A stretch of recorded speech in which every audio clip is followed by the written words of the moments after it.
Assalamualaikum friends, today I will discuss how to fix Messenger app keeps hanging in your Android.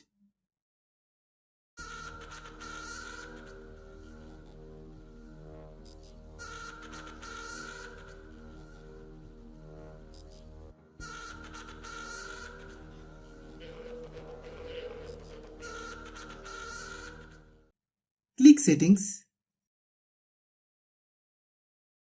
click apps, click app management, click messenger, click storage use, click clear data,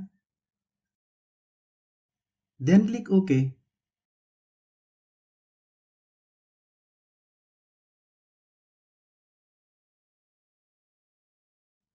Click settings, click about device, click storage,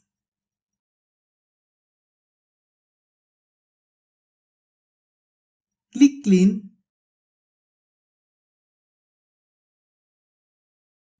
then click clean,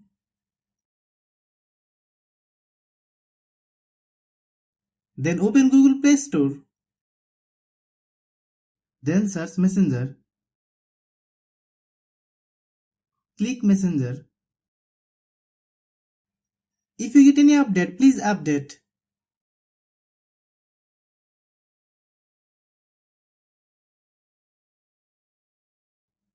Thanks for watching.